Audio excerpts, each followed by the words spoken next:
معزز سامعین گرامی قدر، سیرت کے حوالے سے واقعہ معراج کی آخری جزیات کا ذکر ہو رہا تھا، جس میں آپ کے سامنے تحفہ معراج کے حوالے سے چند گزارشات کو رکھا تھا۔ یہیں سے اپنی بات کو کچھ آگے بڑھائیں گے۔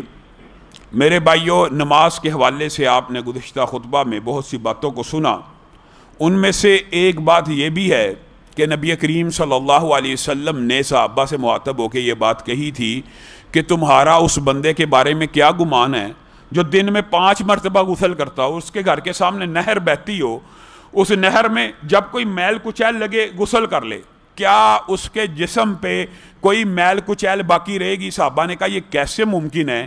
ایک بندہ صاف ستھری نہر میں 5 مرتبہ غسل کرتا ہے اور اس کے جسم پہ میل کچیل باقی رہے؟ تو رسول اللہ صلی اللہ علیہ وسلم نے، بہت سے لوگ یہ بات سمجھتے ہیں نماز صرف فرض ہے اور فرض کو ادا کر لینا یہ ضروری تو ہے، یہ اللہ کے اوپر کوئی احسان نہیں ہے، ہماری ذمہ داری، یہ لائبلٹی ہے، لیکن اس کا اجر و ثواب کتنا ہے؟ رسول اللہ یہ بیان کر رہے ہیں کہ 5 نمازوں کی مثال بھی ایسے ہی ہے کہ کوئی انسان جس طرح 5 وقت نہر میں غسل کرتا ہے اور اس کے جسم پہ کوئی میل کچیل باقی نہیں رہتی، اسی طرح جو بندہ 5 وقت وضو کرتا ہے اس کے جسم کے اوپر سے گناہ جڑنا شروع ہو جاتے ہیں۔ جب اللہ کی بارگاہ میں آ کے رکوع سجدہ کرتا ہے تو اس کی مثال اسی غسل کرنے والے جیسی ہے، جس طرح اس کے جسم پہ کوئی میل کچیل باقی نہیں رہتی، اس طرح 5 وقت کے نمازی کے جسم کے اندر، جسم کے باہر، روح کے اندر، روح کے باہر، جسم کی بیرونی ساخت کے اندر اور جسم کی اندرونی ساخت میں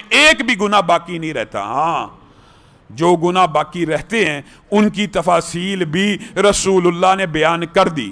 گناہ حد سے پہلے کا ہو، یہ حدیثیں بھی واضح ہیں، لیکن اس لیے بیان نہیں کی جاتی کہ کئی لوگ بدعملی کا شکار نہ ہو جائیں، تو ان کے لیے یہ بات بھی سمجھنا ضروری ہے کہ حد سے پہلے کا ہر گناہ صرف نماز ہی پڑھنے سے معاف ہو جاتا ہے، لیکن حدود کے جو گناہ ہوتے ہیں، معاذ اللہ، کوئی غیر محرم کے ساتھ تعلق میں پڑ گیا، کوئی چوری چکاری میں پڑ گیا، کوئی کسی کا مال لوٹنے میں پڑ گیا، یہ حدود اللہ کے جرائم ہے، کوئی قتل میں شامل ہو گیا، کسی نے بیوی کا اسقاط حمل کروا دیا وغیرہ وغیرہ، یہ حدود اللہ ہیں۔ ان کی معافی نماز پڑھنے سے نہیں ہوتی۔ ان کی معافی کیسے ہوتی ہے؟ صرف اللہ کی بارگاہ میں آ کے ہاتھ اٹھا دیے جائیں اور کہا جائے اللہ حدود کے گناہوں میں سے یہ گناہ ہو گیا ہے، اللہ تو معاف کر دے۔ اللہ معاف کر دیتے ہیں، اللہ معاف کر دیتا ہے، حدود کے گناہ بھی معاف ہو جاتے ہیں، لیکن یہ نماز کے ساتھ جو گناہوں کی توبہ کا کنسپٹ ہے یہ صغائر کے حوالے سے ہے۔ ہر صغیرہ گناہ انسان کا نمازوں کے ساتھ معاف ہو جاتا ہے۔ بعض روایات تو ایسے ہیں، گویا ایسے ہو جاتا ہے جیسے آج ہی اپنے ماں کی پیٹ سے پیدا ہوا۔ اللہ کا فضل و کرم ہے، اللہ کی عنایت ہے۔ اور میرے بھائیوں، اسی نماز کے اندر مختلف نمازیں ہیں جن کے مختلف اجر و ثواب ہیں۔ انشاءاللہ کبھی موقع آیا تو اس حوالے سے کبھی نماز کا ٹاپک چلا، ان سارے نفلوں سنتوں کے حوالے سے گفتگو کریں گے کہ ہر نفل، ہر سنت کا جو اجر و ثواب اللہ نے لکھا ہوا ہے وہ کتنے ہیں۔ لیکن نمازوں کی ایک قسم بہت اہم ہے، اور وہ نماز کی کون سی قسم ہے؟ جمعہ۔ میرے بھائیوں، جمعہ صرف خطبہ سننے کا نام نہیں ہے۔ یہ خطبہ سننا صرف سماعت تقریری کا نام نہیں ہے، یہ خطبہ بھی جمعے کی نماز کا حصہ ہے، جمعے کی نماز کا حصہ ہے۔ یہ بات میں اپنی طرف سے نہیں کہہ رہا، اسی لیے یہ بات یاد رکھیے، قرآن پاک میں جب بھی نماز کا حکم آیا، کیا حکم آیا؟ نماز قائم کرو۔ نیکیوں کا حکم آیا، اس نیکی کو کرو۔ لیکن جب جمعے کے نماز کا حکم آیا، اذا نودی للصلاۃ من یوم الجمعۃ فاسعوا الی ذکر اللہ، یہ نہیں اللہ نے کہا کہ جمعہ پڑھنے آؤ، جمعہ پڑھو، بلکہ کیا کہا؟ جب جمعے کی اذان دے دی جائے، یعنی جب خطیب منبر پہ آ کے بیٹھ جائے، اس وقت جو اذان دے دی جائے، جب وہ ندا دے دی جائے تو تم مسجدوں کی طرف دوڑ آؤ، مسجدوں میں داخل ہو جاؤ۔ کیوں؟ کیونکہ فرشتے مسجدوں کے دروازوں کے اوپر کھڑے ہوتے ہیں، فرشتے کھڑے ہیں، آپ کی حاضری لگ رہی ہے۔ کوئی بندہ یہ سمجھتا ہے اللہ تعالیٰ غافل ہے، یا وہ نماز پڑھنے کوئی بندہ جمعے کا آیا اللہ تعالیٰ کے فرشتوں سے مس ہو گیا، یہ نہیں ہو سکتا، بلکہ فرشتوں کو مقرر کیا گیا ہے جمعے کے دن خاص طور کے اوپر۔ وجہ کیا ہے؟ عبادات کے دنوں میں سے جمعہ افضل ترین دن ہے، یہ بات یاد رکھیے۔ جس طرح رمضان میں کی جانے والی نیکی، جس طرح عشرہ ذی الحجہ میں کی جانے والی نیکیاں عام دنوں سے افضل ہوتی ہیں، اسی طرح جمعے کے دن کی جانے والی نیکیاں عام دنوں سے افضل ہوتی ہیں۔ فرشتے دروازوں کے اوپر کھڑے ہیں، نوٹ کر رہے ہیں فلاں ابن فلاں مسجد میں داخل ہو گیا، صرف یہ نوٹ نہیں کیا جا رہا۔ آگے اللہ تعالیٰ نے کچھ گناہوں کا ثواب فرشتوں کو بتا دیا ہوا ہے، اور کچھ نیکیوں کا ثواب فرشتوں کو بتا دیا ہوا ہے، کچھ گناہوں کی عقاب فرشتوں کو سمجھا دی ہوئی ہے۔ اور اسی طرح بعض نیکیاں ایسی ہیں کہ جس کے بارے میں اللہ نے کہا صرف نیکی لکھ لو، اجر و ثواب میں خود دوں گا۔ جمعے کے جو نیکی کے دن ہیں، اس میں جمعے میں مسجد میں داخلے کی جو نیکی ہے، اس کا اجر و ثواب بھی فرشتوں کو معلوم ہے۔ اللہ نے لکھوا دیا، کیا جو پہلے آ رہا ہے، فرشتے کھڑے ہیں مسجد میں، پہلے جو آ رہے ہیں، ابھی خطیب کے آنے کا ٹائم بھی نہیں ہوا، مسجد میں پہلے سے موجود ہیں، ان سب کا اجر و ثواب ایک تندرست اور توانا اونٹ کی قربانی اور صدقے کے برابر لکھ دیا جائے۔ جو کچھ لیٹ آ رہے ہیں گائے اور بیل کی قربانی کے طرح لکھ دیا جائے، جو کچھ اور لیٹ آ رہے ہیں۔ آپ نے یہ حدیث سنی ہوئی ہے، حتیٰ کہ جو سب سے آخر میں آ رہا ہے اس کے لیے بھی انڈوں کے صدقے کا ثواب تو ہے، مرغی کے صدقے کا ثواب تو ہے۔ لیکن ایک بات آئی ہے، ضمنی طور پہ آئی ہے، تو آپ کو میں سمجھا دینا چاہتا ہوں میرے بھائیو۔ جو بندہ مسجد میں امام کے آ جانے کے بعد، اذان ختم ہو جانے کے بعد، ممبر پہ امام کے بیٹھ جانے کے بعد مسجد میں داخل ہو جاتا ہے، یاد رکھیے یہ جو جمعے کے اجر و ثواب کی جتنی احادیث ہیں، جتنی، دو اور رکھ کے اپنی بات کو آگے بڑھاؤں گا، وہ سارے کا سارا اجر و ثواب اس بندے کے لیے ہے جو امام کے ممبر کے اوپر بیٹھنے سے قبل آتا ہے۔ جو ممبر پہ بیٹھنے کے بعد آیا، اذان ختم ہونے کے بعد آیا، خطبہ شروع ہو چکا، اب آ رہا ہے، یہ اس اجر و ثواب میں شامل نہیں ہے۔ ہاں البتہ ان لوگوں میں شامل ہے کہ جن کے بارے میں لکھا جائے گا کہ انہوں نے جمعہ ادا کر دیا۔ اور جمعے کو، خالی جمعے کو ادا کرنے کے بارے میں بھی یہ حدیث صحیح موجود ہے کہ پے در پہ جو بندہ صرف 3 جمعے چھوڑ دے، معاذ اللہ، اللہ تعالی ہم سب کو محفوظ فرمائے بغیر کسی شرعی عذر کے۔ جو بندہ ایک عادی ہو گیا ہے، اس کو بھی ڈرنا چاہیے کہ وہ آتا ہی لیٹ ہے، نماز کھڑی ہونے لگتی آ جاتا ہے مسجد میں، اس کو بھی اس وعید کے اندر شامل ہونے کا علماء نے کا اندیشہ ہے۔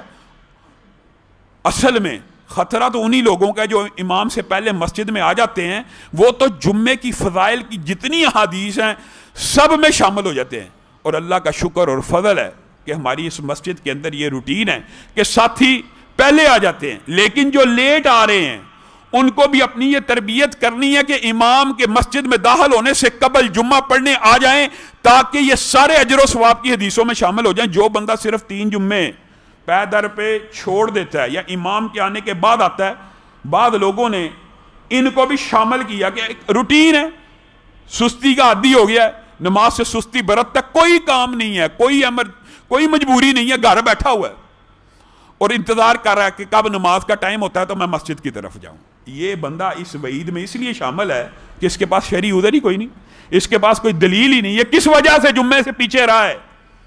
تو جو بندہ 3 جمعوں میں یہ حرکتیں کر جاتا ہے، معاذ اللہ، حدیثیں بڑی سخت ہیں، اس کے دل کے اوپر کئی مرتبہ اللہ تعالیٰ نفاق کی مہر لگا دیتے ہیں کہ یہ بندہ منافق ہو گیا، اس کے دل میں صحیح طرح ایمان نے جگہ نہیں پکڑی۔ تو اللہ تعالیٰ ہمارے سب نمازیوں کو امام مسجد میں داخل ہونے سے پہلے آنے کی توفیق دے، اور ارادہ بھی کریں کہ ہم پہلے آئیں گے، اور جو پہلے آ جاتا ہے اس کی فضیلت کیا، سبحان اللہ، اللہ کی قسم یہ اتنا بڑا اجر و ثواب کا کام ہے۔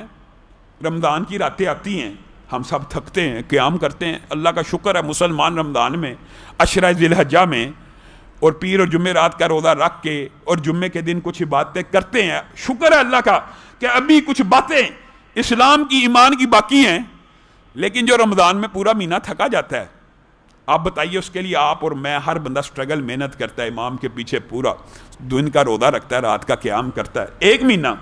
اور نبی کریم صلی اللہ علیہ وسلم آپ کی آسانی کے لیے کیا کہہ رہے ہیں؟ جو بندہ جمعے کے دن امام کے ممبر پر بیٹھنے سے قبل مسجد میں آ کے داخل ہو گیا، مسجد میں صرف آگے داخل ہو گیا, گھر سے وضو کر کے آیا, امام کے آنے سے قبل مسجد میں بیٹھا ہوا ہے, اور اب امام آ گیا, اس نے پورا خطبہ کوشش کی. یہ تو انسانی استطاعت ہے کہ کوشش کرنی ہے بس, کہ پوری توجہ سے سنا گیا, صرف کوشش ہے. اس کے اندر پابندی نہیں ہے کہ سمجھ آیا یا نہیں آیا, سمجھ آنا یا نہ آنا بھی بات نہیں ہے. مثلا آپ سعودیہ چلے گئے, آپ کو عربی زبان سمجھ نہیں آ رہی, آپ صرف کوشش کر رہے ہیں, بیٹھے ہوئے ہیں.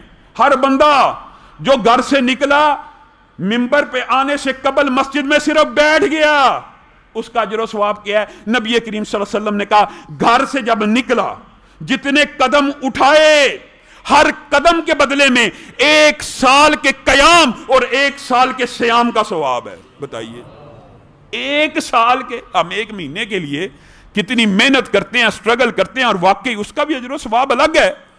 اللہ تعالیٰ آپ کو ہر جمعے یہ موقع دے رہا ہے کہ امام مسجد کے آنے سے قبل مسجد میں آ جاؤ. اللہ تعالیٰ 1 سال کا ایک اگر جمعے کا بھی اجر و ثواب ہو, تھوڑا نہیں ہے, لیکن اللہ تعالیٰ اجر و ثواب کیسے بڑھا رہا ہے اللہ کو پتہ ہے. اور یہ اجر و ثواب اس قدر زیادہ چند عبادات کے کیوں ہیں؟ کیونکہ اللہ کو پتہ ہے یہ میرے بندے غافل ہیں, یہ میرے بندے گناہوں کے ڈھیر لے کے آئیں گے, تو ان گناہوں کے ڈھیر کو کیسے بیلنس کیا جائے گا؟ 1 قدم کے بدلے میں جب 1 سال کا قیام اور صیام لکھا ہوگا, تب بھی بندوں کے اتنے گناہ ہیں جو برابر ہو سکتے ہیں, یا بندہ 50% سے آگے نکل سکتا ہے. اور اللہ کا یہ کتنا بڑا احسان ہے. اللہ تعالیٰ نے پاسنگ مارکس 50.0001 بس پاسنگ مارکس. آدھی زندگی نہیں, گناہ تو ایک ہی لکھا جاتا ہے, آدھی زندگی کی بات نہیں ہے. انسان گناہوں سے بڑا ہو, لیکن اللہ کی یہ جو فرائض ہیں, یہ جو احکامات ہیں, صرف ان کی طرف توجہ کرنے والا ہو. بتائیے ایک ہی جمعے کے وقت بندہ کتنے قدم آتا ہے؟ جو کچھ دور رہتے ہیں ان کے لیے کتنی مبارک اور برکت کی بات ہے. کچھ مسجدوں کے قریب اللہ کا شکر ہے لوگ گھر لیتے ہیں. آج کل تو لوگ مسجدوں کے قریب اس لیے گھر لیتے ہیں کہ مسجد میں چلو نماز تو پکی ہو, اور اچھی بات ہے, لینا چاہیے, لیکن نبی کریم صحابہ کی ٹریننگ کیا کرتے تھے؟ مسجد سے دور کر لو. کیوں؟ جتنے قدم آؤ گے لکھے جائیں گے, جتنے قدم جاؤ گے وہ بھی لکھے جائیں گے. اب یہ جو قدموں کا لکھا جانا ہے, اس کے بدلے جو اجر و ثواب ہے یہ کس قدر زیادہ ہے. اور یہی صرف فضیلت نہیں ہے امام کے آنے سے قبل مسجد میں داخل ہونے والے کی, بلکہ رسول اللہ نے یہ فضیلت اور بھی بیان کی جو امام سے پہلے آ گیا, اور آ گیا صرف اب یہ جمعہ پڑھ لیا. یہ بہت بڑی اجر و ثواب کی باتیں, اور صحابہ ان کو صرف اس لیے بیان کر گئے ہیں کہ کہیں ان سے یہ پوچھنا ہو جائے کہ دین کی کوئی بات چھپا تو نہیں گئے. نہیں تو حضرت عمر کئی مرتبہ غصے میں آ جاتے تھے. ابو ہریرہ کو یاد ہے, صحابہ کو دکا مار دیا, خبردار تو نے یہ بات بتائی لوگوں کو, لوگ عمل چھوڑ دیں گے, یہاں تک. لیکن صحابہ رسول اللہ کے ٹریننگ یافتہ, تربیت یافتہ تھے. انہوں نے نبی کریم سے پوچھ لیا, نبی کریم نے کہا ابلاغ کرنا ہے, جو حدیث مجھ سے سن لی, میری بات سن لی, پہنچانی ضروری ہے. اس لیے صحابہ نے یہ باتیں بیان کر دی. میرے بھائیو, جو بندہ جمعہ پڑھنے کے لیے آ گیا, اللہ کی قسم صحیح حدیث ہے, اگلے جمعے تک 7 کے 7 دن اگر کسی کبیرہ گناہ کا, حد کے گناہ کا شکار نہ ہوا, مرتکب نہ ہوا, سارے کے سارے گناہ اللہ معاف کر دے گا. اور بعض لوگ یہ سمجھتے ہیں کہ یہ جو حدیثیں الجمعۃ الی الجمعۃ یا الصلاۃ الخمس الی صلاۃ الخمس وغیرہ کی, یہ صرف جمعے کے مابین ہیں. رسول اللہ نے یہ بھی اشکال دور کر دیا کہ بعض بندے مجبوری کے تحت ہو سکتا ہے جمعہ رہ جائے, ان کے لیے کیا ہوگا؟ رسول اللہ نے کہا ایک جمعے سے صرف دوسرے جمعے تک گناہ معاف نہیں ہوتے, ایک جمعہ پڑھنے والے کے 10 دن کے گناہ معاف ہو جاتے ہیں, 7 جمع 3 کے, تاکہ بندہ اپنی ترتیب, اپنا نظام, اپنا سارے کا سارا معاملہ درست رکھ سکے. گویا اللہ تعالیٰ نے بوقت مجبوری, ظاہر ہے ایک بندہ سفر میں ہے, وہ امام مسجد سے پہلے مسجد میں سفر میں تو نہیں داخل ہوا ہوگا, لیکن کوشش کرنے والے سفر میں بھی یہ کر لیتے ہیں, لیکن ظاہر ہے راہ چلتا ہے, تو اب اس کے لیے اللہ تعالیٰ نے کچھ سہولتیں تو رکھنی تھی. اسی لیے ایک جمعے سے دوسرے جمعے کے گناہ معاف نہیں ہیں, بلکہ ہر جمعہ پڑھنے کے بدلے میں 10 دن کے گناہ معاف ہیں. گویا ایک ماہ میں ایک جمعہ انسان سفر کے اندر امام مسجد کے بعد بھی داخل ہو گیا ہے, تو اللہ تعالیٰ 30 کے 30 دن کے گناہ معاف کر دے گا. یہ بتائیے اللہ تعالیٰ کی رحمت ہے کہ نہیں بندے کے اوپر؟ یہ میں اور آپ غافل ہیں. میرے بھائیو, جمعہ ایک عبادت کا دن ہے. اللہ تعالیٰ کہہ رہا ہے جب اذان دے دی جائے چھوڑ دو, ہر تجارت کو، ہر بے کو صرف مسجدوں کی طرف بھاگو. وجہ یہ کمیونٹی سینٹر ہے، مساجد یہ دین کے مراکز ہیں. یہ جمعہ صرف خطبہ سننے کا نام نہیں ہے، یہ آپس میں میل جول کا، ایک دوسرے کے دکھ درد کا، غمی خوشی کا، ایک کمیونٹی کا. یہ مسجد ایک کمیونٹی سینٹر بھی ہیں، مسلمانوں کے معاملات کا، مسلمانوں کے ایک دوسرے کے بارے میں. کوئی پھنسا ہوا ہے، کوئی قرض دار ہے، کوئی مقروض ہے، یہ سارے کے سارے معاملے آپ نے یہ صرف سمجھ لیا کہ مسجد کا کام یہ ہے 5 وقت آؤ، سجدہ کرو، رکوع کرو اور چلے جاؤ. میرے بھائیوں پہلے بھی آپ کے سامنے بارہا اس بات کو رکھا ہے، اللہ کی قسم کفار کو بھی، یہود کو بھی، دنیا کے سب سے زیادہ جو مسلمانوں کے دشمن ہیں ان کو بھی کوئی ٹینشن نہیں.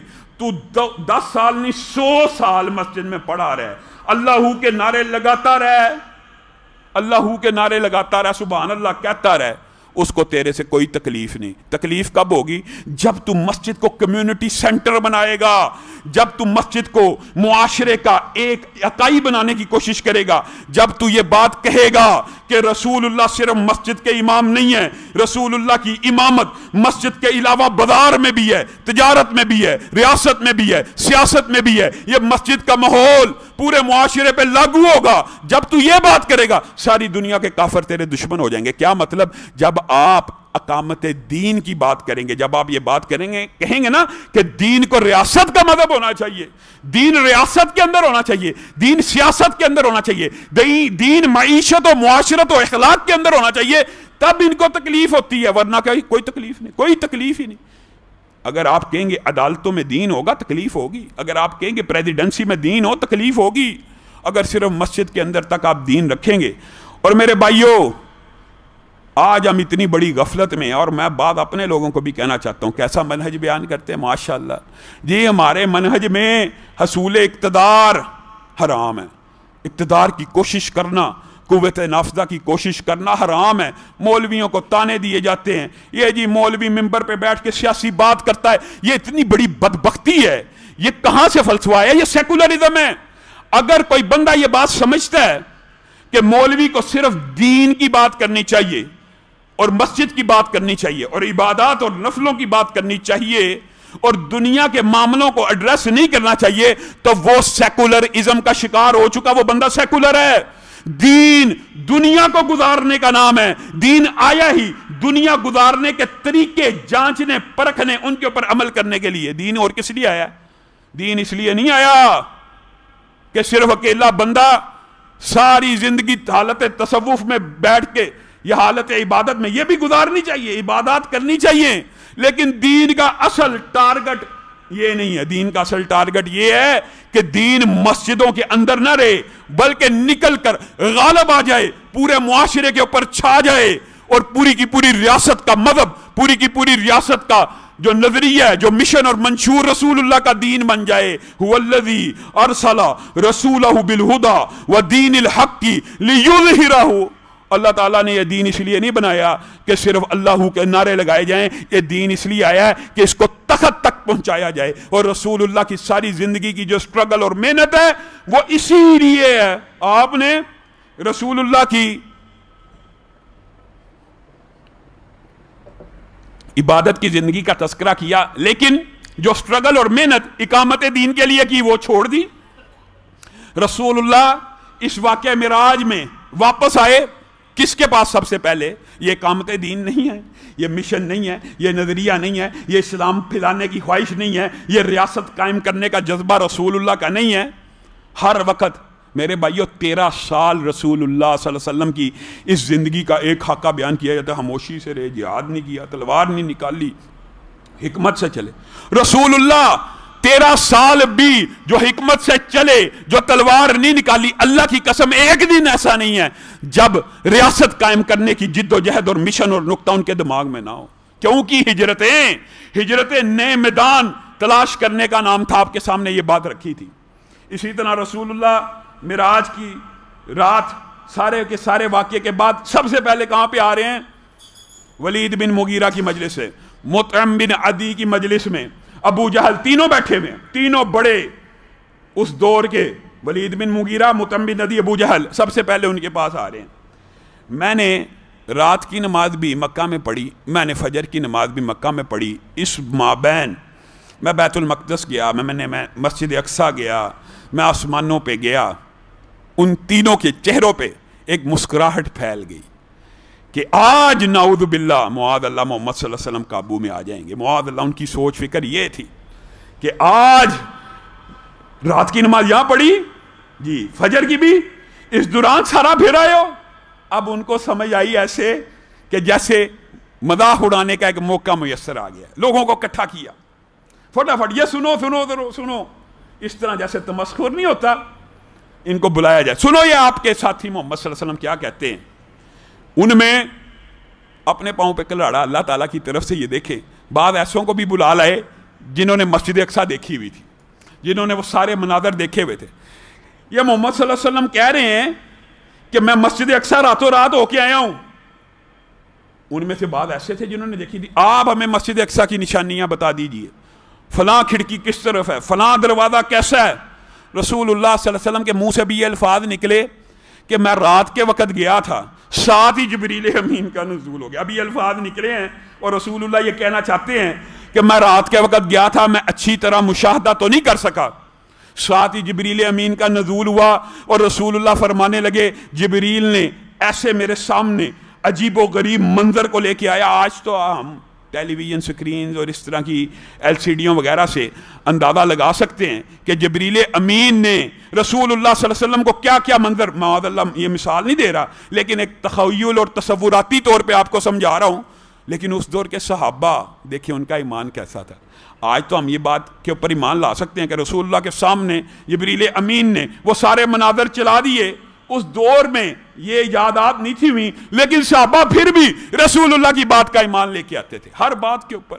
رسول اللہ کہتے ہیں جبریل امین نے میرے سامنے ایسے ایک کھڑکی کھول دی کہ میں نے دیکھا مسجد اقصیٰ میرے سامنے آ گئی، اور جو یہ سوال کرتے جاتے فلاں کھڑکی کہاں ہے، میں محمد صلی اللہ علیہ وسلم اس منظر میں سے، اس سکرین میں سے دیکھ لیتا اور ان کو بتا دیتا۔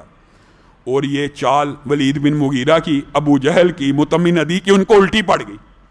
یہ تو جو نشانی پوچھتے ہیں محمد صلی اللہ علیہ وسلم بتا دیتے ہیں۔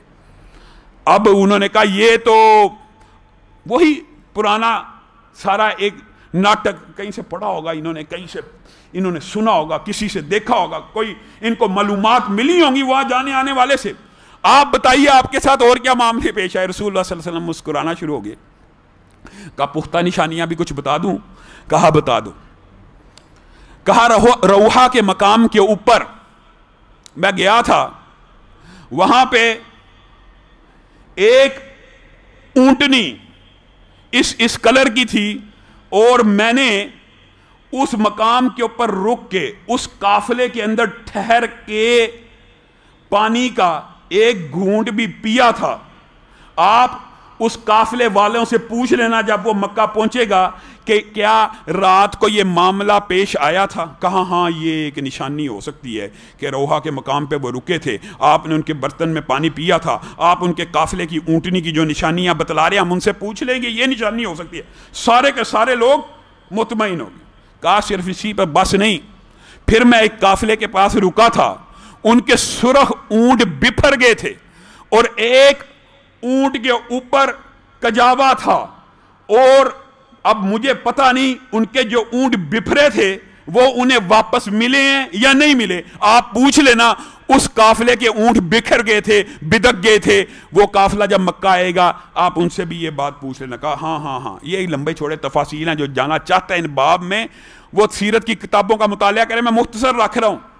ہاں یہ ایک نشانی ہو سکتی ہے۔ کہا اسی پر بس نہیں، ایک اور نشانی بتاؤں؟ ابوا کے مقام کے اوپر اسی طرح ایک قافلے کو ملا ہوں جس کے پاس ایک خاکستری رنگ کی اونٹنی تھی، اور ابھی ہم یہاں پہ موجود ہوں گے تنعیم کی گھاٹی سے، وہ قافلہ بس پہنچنے ہی والا ہے۔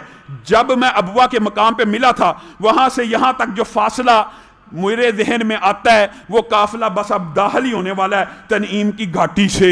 انہوں نے کہا یہ تو نے بڑی زبردست نشانی بتائی ہے۔ سارے کے سارے لوگ اٹھے، دوڑ کے تنعیم کی گھاٹی میں دیکھا خاکستری رنگ کی اونٹنی چلی آ رہی۔ اب چاہیے تو یہ تھا کہ ایمان قبول کر لیتے، چاہیے تو یہ تھا کہ رسول اللہ صلی اللہ علیہ وسلم مسجد اقصیٰ جو انہوں نے کہا اس کی نشانیاں بتلا دی۔ ابھی آسمان کی بات نہیں ہو رہی، ابھی زمین کے 3 قافلوں کی نشانیاں بتلا دی، چاہیے یہ تھا ایمان قبول کر لیا جاتا۔ ولید بن مغیرہ بدبخت کہنے لگا یہ کوئی جادوگر رہا ہے، بس ایک جملے نے پوری کی پوری تبلیغ کا اثر اس طرح کفار مکہ اور قریش مکہ اپنے آپ کو دھوکہ دیتے تھے، لوگوں کو مغالطہ ڈالتے تھے، یہ کوئی جادوگر ہے، یہ ان قافلوں سے رستے میں نہیں مل کے آیا، اس کے پاس جادو کا کوئی علم ہے جو اس کو یہ ساری خبریں مل جاتی ہیں۔ بس اتنی بات کہنی تھی، پورے کے پورے لوگوں نے کہنا شروع کیا نعوذ باللہ، جس کو قرآن پاک نے بھی مذمت، یہ لوگ کہتے ہیں یہ جادوگر ہے۔ یہ رسول اللہ صلی اللہ علیہ وسلم کے اوپر الزام بارہا قریش مکہ نے لگایا، جب معجزوں کے آگے ڈھیر ہو جاتے تھے نا تو پھر ان کے پاس اور کہنے کو کچھ نہیں تھا ہوتا، کہتے تھے یہ معجزہ دیکھ کر، اتنا بڑا معجزہ، اور پھر بھی جب یہ بات مشہور کر دی جادوگر ہے جادوگر ہے۔ بعض تاریخ کی کتب میں یہ بھی ملتا ہے کہ ابو جہل اٹھا تیزی سے اور سیدھا حضرت ابو بکر کے پاس چلا گیا، اور قریش، بعض روایات کے اندر آتا ہے کہ قریش مکہ کے کافر حضرت ابو بکر کے پاس گیا۔ حضرت ابو بکر کے آج انہوں نے کہا کہ ایک ایسی بات محمد صلی اللہ علیہ وسلم نے کہہ دی ہے کہ اس کا کوئی ماننے والا بھی اس کے اوپر ایمان نہیں لا سکتا۔ اے ابو بکر، کیا آپ یہ بات گوارا کرتے ہیں یا آپ کی عقل یہ بات مانتی ہے کہ ایک بندہ راتوں رات مسجد اقصیٰ جائے بھی، واپس بھی آئے، رستے میں رکے بھی، ایک جگہ پانی بھی پیے، آسمان کی سیر نہیں ہو سکتا؟ حضرت ابو بکر نے کہہ دیا۔ انہوں نے کہا شاید وار چل گیا، شاید یہ بات ابو بکر کے منہ سے نکل گئی، لیکن ابو بکر کے ایمان کا نہیں پتا۔ اگلا جملہ کیا بولا؟ دیکھا یہ ممکن نہیں ہے، اور آپ کے جو ساتھی ہیں، آپ کے جو صاحب ہیں محمد صلی اللہ علیہ وسلم یہ دعویٰ کرتے ہیں۔ حضرت ابو بکر نے پوچھنے کی بھی رحمت گوارا نہیں کی، کہا کیا محمد صلی اللہ علیہ وسلم نے یہ دعویٰ کیا ہے؟ جی ہاں، انہوں نے یہ دعویٰ کیا ہے، وہ مسجد اقصیٰ گئے ہیں، آسمانوں کی سیر کر کے آئے ہیں، راتوں رات واپس بھی آ گئے ہیں۔ تو ابو بکر صدیق نے کہا اگر یہ محمد صلی اللہ علیہ وسلم نے کہا ہے تو میں ابو بکر وہ پہلا ہوں جو اس بات کی تصدیق کرتا ہوں۔ اسی لیے ان کو ابو بکر صدیق کہہ دیا گیا۔ یہ لقب تب ملا یہ جب معراج کی رات رسول اللہ نے آ کے واقعہ سنایا، کفار اور قریش مکہ معجزے دیکھ کے بھی مکر گئے، اور ابو بکر صرف سن کے ایمان لے آئے، صرف سن کے۔ یہ فرق ہوتا ہے ایمان لانے والے کا اور کفر کرنے والے کا۔ کفر والے کے لیے 100 دلیلیں بھی نہ کافی، اور ایمان والے کے لیے صرف خبر ہی آئی ہو کہ رسول اللہ کے منہ سے یہ جملہ نکل گیا، اس نے تصدیق کر دینی ہے۔ میرے بھائیو، یہی ہمارا منہج ہے، یہی ہمارا نظریہ ہے، یہی ہمارا منشور ہے کہ رسول اللہ کی زبان سے حق کے علاوہ کچھ نہیں نکل سکتا۔ ما یخرج منہ الا حق، رسول اللہ نے کہا میرے منہ سے حق کے علاوہ کچھ نہیں نکل سکتا۔ یہی میرا آپ کا منہج ہے، یہی میرا آپ کا نظریہ ہے، یہی میرا آپ کا منشور ہے کہ بس رسول اللہ کی بات سن لی، صرف یہ ثابت ہو جائے کہ کہاں رسول اللہ نے ہے، صحیح سند سے پتہ چل جائے، پھر عقل نہیں چل سکتی، پھر کوئی چیز نہیں چل سکتی۔ پھر کیا کہنا ہے کہ ہم ایمان لے آئے، رسول اللہ نے کہہ دیا ختم، اس کے آگے نہ چوں کی گنجائش ہے نہ چراں کی گنجائش ہے۔ رسول اللہ صلی اللہ علیہ وسلم نے خود بھی کہہ دیا تھا، خود بھی۔ ایک صحابی نے پوچھا تھا کہ آفی کلی آمن، اے اللہ کے رسول یہ جو حج ہے کیا ہر سال کرنا ہے؟ جس طرح ہر سال زکوٰۃ ہوتی ہے، رسول اللہ حج کی فضیلتیں بیان کر رہے ہیں۔ تو صحابہ کے ذہن میں سوال پیدا ہو سکتا ہے، چنبے کی بات نہیں ہے، جیسے زکوٰۃ ہر سال فرض ہے، کیا ہر سال ہے رسول اللہ خاموش رہے عمدن؟ 3 مرتبہ خاموش رہے، 4تھی مرتبہ کا بلاؤ کرا کو آئے، کیا پوچھا تھا؟ آپ سے پوچھتا تھا کیا حج ہر سال فرض ہے؟ تو رسول اللہ نے جو جواب دیا نا میرے بھائیو، یہ ہمارا منہج ہے، یہ ہمارا نظریہ ہے، یہ ہمارا مشن ہے۔ چاہے آپ دیوبندی ہوں، چاہے آپ بریلوی ہوں، چاہے آپ اہل حدیث ہوں، اگر آپ کا عقیدہ یہ ہے تو آپ راہ راست کے اوپر ہیں۔ رسول اللہ نے کہا اگر میرے منہ سے نام نکل جاتا، کیا مطلب؟ جی ہاں، صرف میرے منہ سے یہ بات نکل جاتی کہ ہاں فرض ہے، تو اللہ کی قسم تمہارے اوپر ہر سال فرض ہو جاتا۔ بتائیے، صرف جی ہاں نکل جاتا تو تمہارے اوپر ہر سال فرض ہو جاتا۔ اور یہاں پہ رسول اللہ کہتے رہے کہ یہ کام نہ کرو، فرض نہیں ہے، نماز اس طرح پڑھو، فرض نہیں ہے، فاتحہ کے بغیر نہیں ہونی، فرض نہیں ہے۔ میں یہ کوئی متعصبانہ بات نہیں کہہ رہا، میں صرف آپ کو ایک نظریہ سمجھانا چاہتا ہوں کہ رسول اللہ کی بات اگر تیرے تک صحیح سند سے پہنچ گئی اور تیرے علماء، میرے علماء، علماء حدیث نے کہہ دیا یہ حدیث صحیح ہے، پھر آگے عقل نہیں چلانی، پھر آگے یہ نہیں کہنا میرا مولوی کیا کہتا ہے، میرا مفتی کیا کہتا ہے۔ دنیا کے سارے مفتی مولوی جمع ہو جائیں، رسول اللہ کی حدیث ایک طرف ہو، ان کے سب کے اقوال کو رد کر دیا جائے گا، رسول اللہ کی بات کو نافذ کیا جائے گا۔ یہی عام فہم سیرت جو ہم پڑھ رہے ہیں، اس کا تقاضا کیا ہے؟ اس کو سمجھنے کا، اس کو بیان کرنے کا تقاضا یہ ہے، یہ جو افضل ترین ذات ہے، یہ جو اعلیٰ ترین ذات ہے، جس کی ہم سیرت پڑھ رہے ہیں، جس کی ذات اتنی اعلیٰ ہے، اس کی بات بھی اتنی اعلیٰ، اللہ تعالیٰ جو کہا گیا، جو سنا گیا، اس کو سمجھنے کی توفیق ہے۔